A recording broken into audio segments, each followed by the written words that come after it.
Living in the Ruwach broadcast. And I'd like to ask you to do me one favor, all you out there in our listening audience. If you can help us spread the word about living in the Ruwach by pushing that share button, I'd greatly appreciate it. Now let's get down to business. Today is our first show. So I have with me today a couple of really wonderful women. These are some of my favorite people in the whole world. Janina Jones, who is part of my staff with the Living in the Ruwach, and also Minister Diane Winfrey, who is also a part of the Living in the Ruwach. What is living in the Ruwach? Let's talk a little bit, because every time I mention living in the Ruwach, people want to know what that word means. So the word Ruwach is a Hebrew word that means breath. It means spirit. It means mind of God. So when we say living in the Ruwach, we're talking about living in His presence. We're talking about living in the breath of God. We're talking about living in the Spirit of God, and that's where man it was intended to live for all of eternity, until of course we know what happened in the garden. So our goal with living in the Ruwach is to produce an atmosphere that where God can dwell, to bring back that garden atmosphere. So hence living in the Ruwach. So I'd like to just talk a little bit about what that means with my guests. So Minister Diane, please, let's talk a little bit about what Ruwach means. What happens when we enter into the Ruwach? Well, when we enter into the Ruwach of God, the first thing that happens is we become empowered. The breath of God is His essence.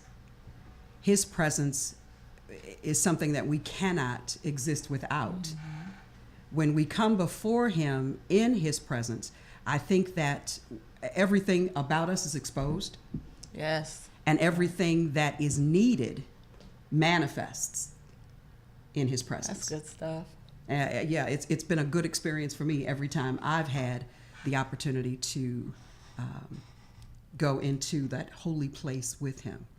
As a worshiper, it's even more of a lifestyle for me to be aware of His presence, to be aware of His breath upon my life, upon me, and being surrendered to His presence gives you that kind of connection that nothing else does. Mm-hmm. We are clear that we're always in the presence of God.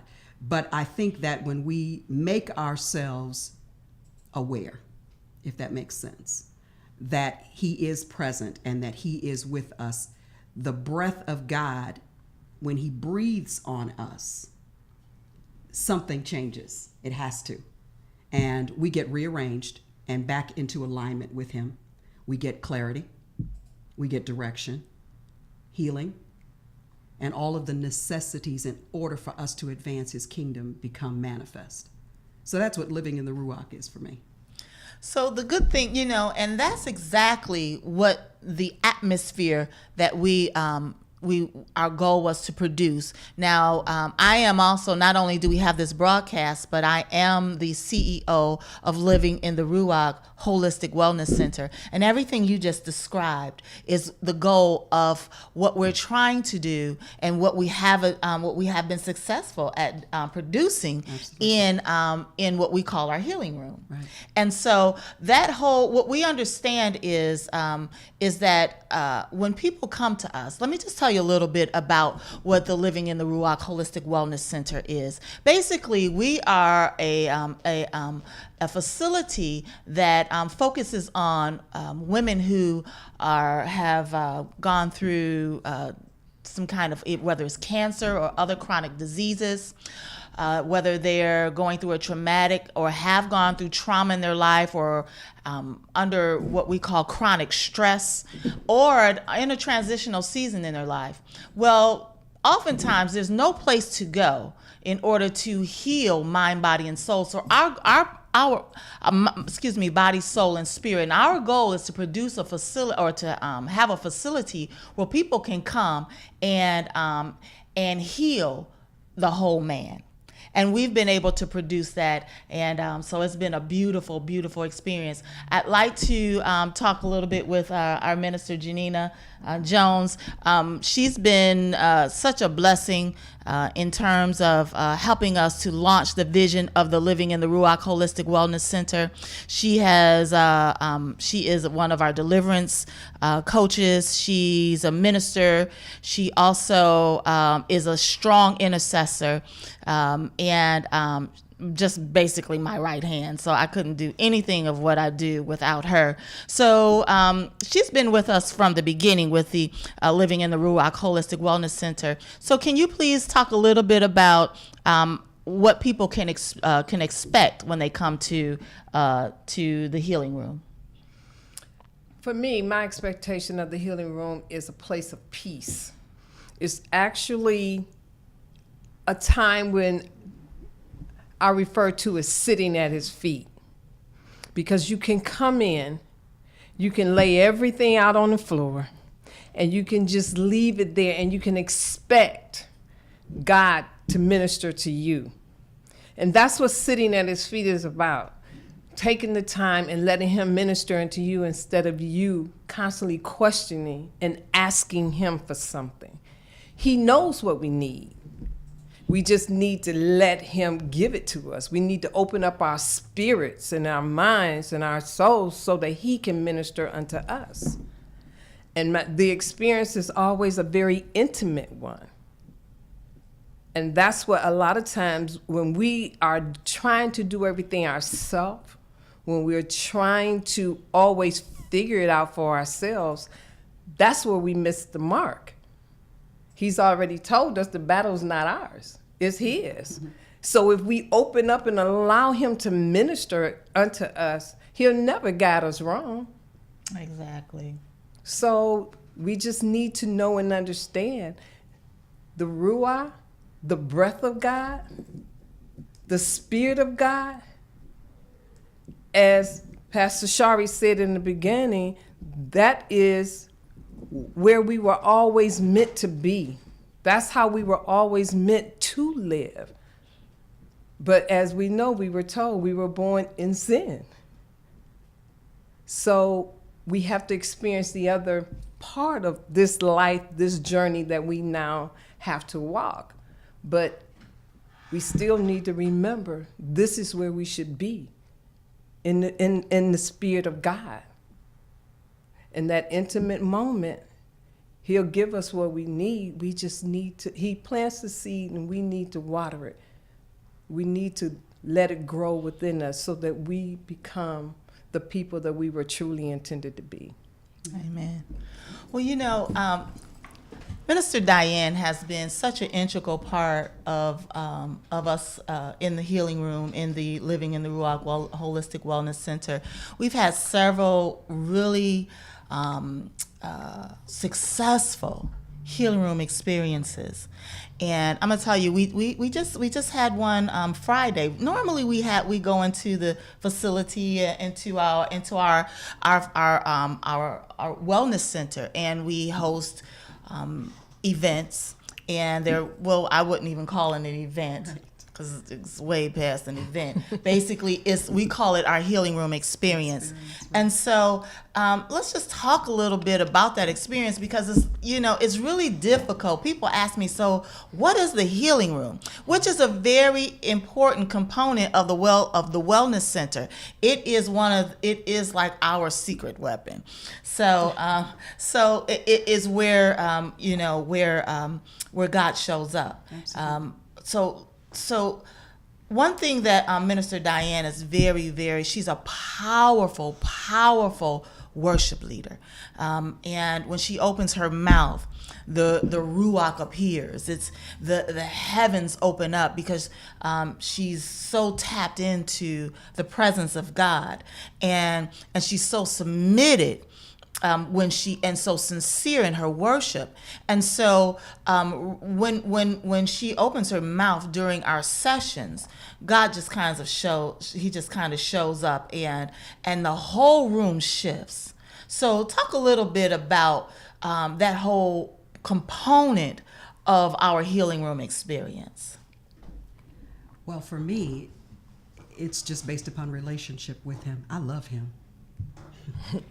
And I want other people to love him. And I submit to him to do whatever he wants to do through me in order for an atmosphere to be created that's conducive for him to do what he needs to do in the lives of those that are in that room. So it's nothing that I am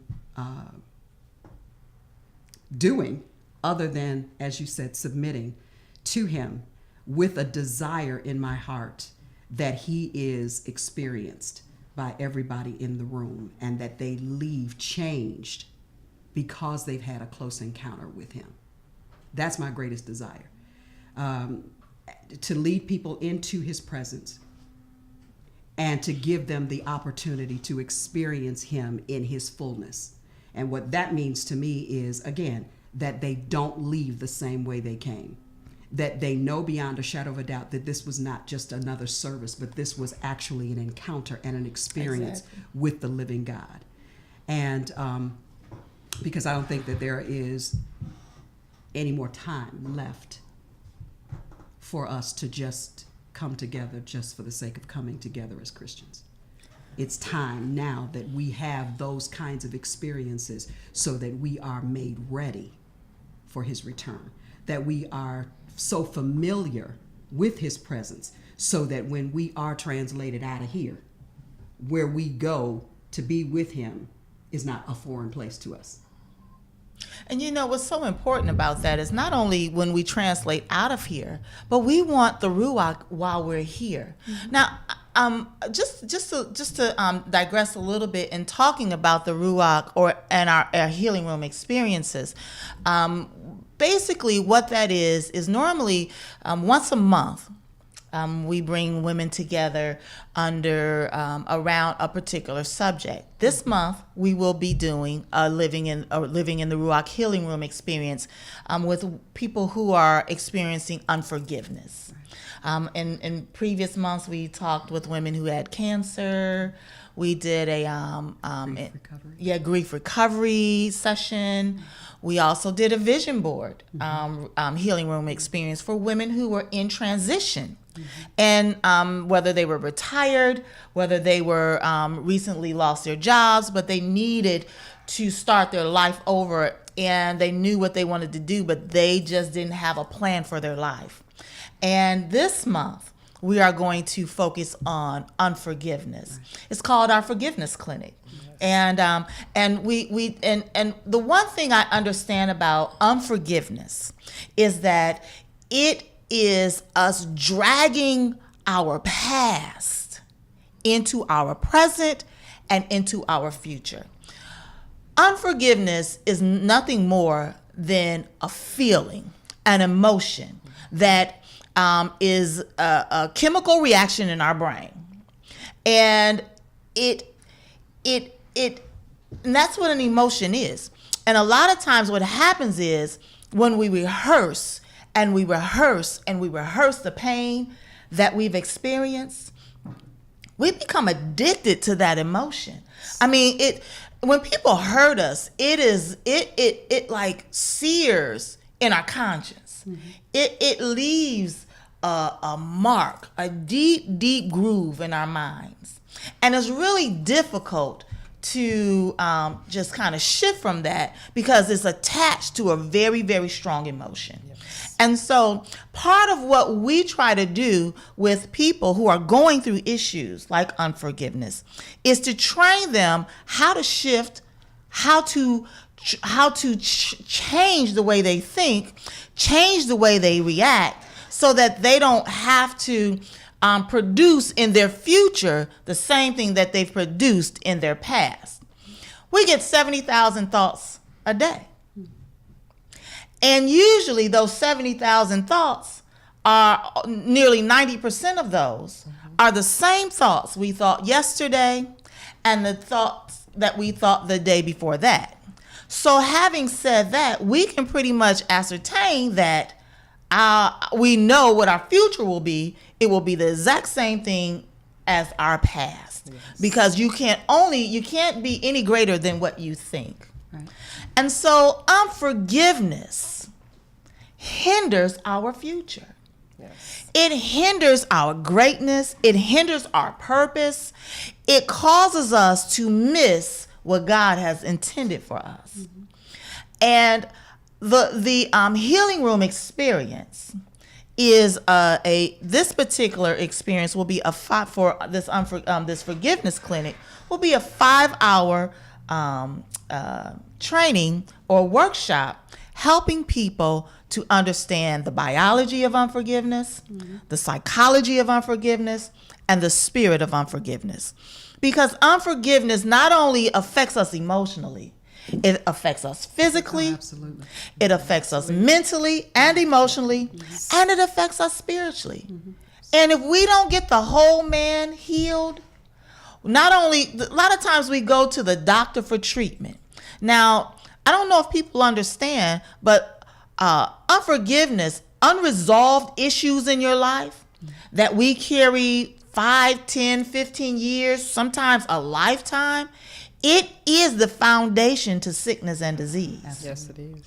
And we go to the doctor for treatment, but the doctor will not be able to prescribe anything for us to make us whole. So what we have to do is we have to figure out how to get the whole man healed, because that's why cancer comes back. That's why we continue to experience heart disease. We can take a pill for it, but they plan on having us take a pill till we die. But if we don't get the whole man healed, get our souls healed, which includes our minds and our emotions, we don't get our spirits healed, which is the thing that connects us to God, Yes. we will not be able to be all that God has called us to be. Right. Yes. So that is what these workshops are all about, is healing us. We send you to the doctor for your treatment. You go to the doctor to get your pill. You go to the doctor to get your surgery. You go to your doctor to get your prescriptions. But you come to the Living in the Ruwach Holistic Wellness Center to be made whole. Yes. And I think, too, a lot of times we suffer and we don't really know why we're suffering. Yes. And the leaning upon the Word of God, because as you were talking earlier, the first thing that came to my mind was we need to learn how to cast down thoughts and imaginations. Yes. Bible. Yeah, absolutely. We need to learn how to do that, because if we learn how to do that and we are effective in that, then we do not become victims of things like depression, unforgiveness, and those things that actually debilitate us and keep us from moving forward and cause us to be sick. So I think that once we learn how to rule the mind, the body and the spirit are going to follow. But first, it has to begin with the mind. So that's one of the benefits that has been, I think, the most prominent and evident in those people who have experienced the healing room. Because one of the things that I've heard people say is that, wow, yeah, my mind is clear. Yes. I feel different. I now understand why I've been acting the way or feeling the way I've been feeling, because the mind gets regulated to the divine order and the prescription that the Holy Spirit has for us versus Yes. the prescriptions that the doctor can give that can only placate those things but not really heal. Exactly. Yes. And the Bible says, as a man thinketh within himself, so is he. And so I think what we have a tendency to do is we take the Bible and we just make it a spiritual application. But if we looked at it body, soul, and spirit, when we talk about as a man thinketh, so what does that really mean? So is as a man thinketh within his heart. Well, we have to understand there's two components to our thinking. There's the conscious mind, Yes. which, believe it or not, and that we only spend 5% of the day thinking in our conscious mind. And then there's the subconscious mind, which is all that chatter, beneath the surface. And that's 95% of the rest of our day. So what is that saying to most of us? That whatever the programs that are running beneath the surface is usually the ones running our life. And if one of those programs is unforgiveness that's running beneath beneath that surface, then it's going to be difficult for us to just wake up one morning and say, hey, I think I'm just going to forgive. Because only 1% of the day is spent in your conscious mind. And if you don't begin to heal those things that are buried in your heart, as a man thinketh within his heart, if you don't begin to heal those things that are buried in your heart, you're going to play out in your daily life those things that really make up who you are. Right, because everything flows out of your heart. Yes. The issues of life flow out of Everything. your heart. So if your heart is cluttered, all that's going to manifest is clutter. Exactly. And you're going to just keep finding yourself circling around. Like you know. the children of Israel Absolutely. walking around the Yes, mall. yes. in that same system of clutter, because that's what it becomes. It becomes your life system. It's the way you operate. It's the way everything about you touches everything around you. Out of the issues of, it's out of the heart that those issues flow. And, Go ahead. I'm sorry. And unforgiveness and all of that, all of those things like that, they're strongholds. Yes. And they're strongholds that will keep you in bondage. And it will have you emotionally and mentally walking around, and you don't even realize how I'm trying to think of the proper word. You're so bound up that you don't even realize it, and you spew this out to other people in bitterness, and you say hurtful things because hurt people want to hurt other people, and you just, it's just a constant road that you're traveling on, and a lot of times you don't even realize it. And then when you start to let go, and when you start to free yourself of all this pain and hurt and misery, then you can walk in peace and joy. You can walk in the fruits of his spirits. But we are so busy trying to walk in the things of the world instead of things of the spirit, that we allow these things to control us instead of us having the control that we're supposed to have over our emotions. And that's what people don't really realize, that they are so bound up with hurt, pain, unforgiveness, and the walls that we start to build to protect ourselves, to protect our heart. I'll never let you hurt me like this again. I'll never let someone get that close to me again. These are the walls that we build up, but they are the walls that we need to start tearing down, because life is not about being in all that hurt and pain. That's not how we're supposed to walk around. I've always been someone to say hello. Even if I don't know you, I'll walk past you, I'll say good morning, hello. And one time my daughter, when she was very young, she said, Mom, do you know them? I said, no. She said, well, why you speak to everybody? I said, sweetheart, it doesn't cost a dime to say hello, good morning, how are you? You never know with kind words how you're touching someone else, because you never know what someone else is going through. Right. And just to say good morning to someone with a smile on your face, you could be saying that to someone who has had a horrible night. And if you smile at them and you say something pleasant to them, that may just open up a small window for them to know that, oh, she saw me. That was so kind of her. I don't know her, but that was so kind of her. Where when we're stuck in bondage, we look at each other up and down, turn our head, and keep moving.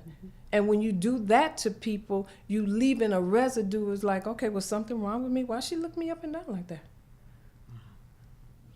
Well, and I always like to use a biblical application so that because I'm dealing with people who need the word. We're using a Christian perspective in order to deal with the soul and the spirit. But Paul says that the things that I would do, I can't do, but the things I don't want to do are the things that I do all the time. And that has a lot to do with the fact that you're running this program out in your mind. There's something that's driving you, and it's usually the things that have been put in you. A lot of the programs, let me tell you, I always call it your 0 to 7. A lot of the programs that you're running in your life are things that happened to you in your childhood. Yes. We can forget the event, but our mind remembers the emotion. Yeah. And if we rehearse and we rehearse and we rehearse, I say unforgiveness is, because it's nothing but a chemical reaction in your brain. An emotion is nothing but a chemical reaction that's produced by hormones in your brain, and it's no different. We become addicted to being unforgiving, because anytime it's just like using a drug every day. What is drug addiction?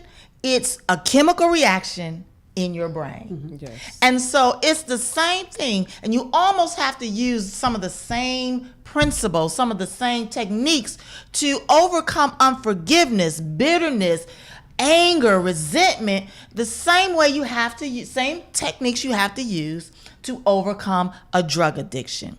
And a lot of times it's important to apply the word, but because we're not spirit only, because we are also flesh, we need to understand how chemical reactions happen in our brain.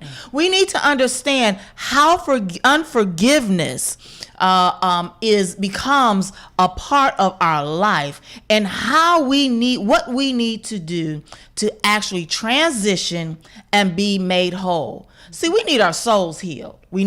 Just like we need our bodies healed, and we need our spirits healed. Right. So, having said that, we have way less time than we have conversation. So, what I want to do in the last 3 minutes is I'd like to invite our listening audience out to our inquire about our forgiveness clinic. We have limited space for those who are in need of healing in your soul. We have some really great guest presenters who will be talking about and presenting during that day. Minister Diane will be leading us in that soul healing worship. But contact us, and you can reach out to me at on my Facebook page at Living in the Ruwach. Or you can go to www.livingintheruwach.com, or Sharri at Living in the Ruwach, and Ruwach is spelled RUWACH.com to find out more information about how you can participate in some of the different workshops that we will be offering. But if you need a healing in your soul, if you are walking in unforgiveness and you are experiencing cancer and heart disease and diabetes and all these other diseases, the core and the root might be what's in your heart. So contact me, follow up with us. We'd love to see you in the place.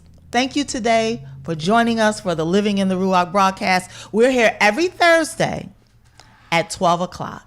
So thank you so much. I thank my guests for joining me today. We appreciate you. Have a blessed day. Bye. Bye.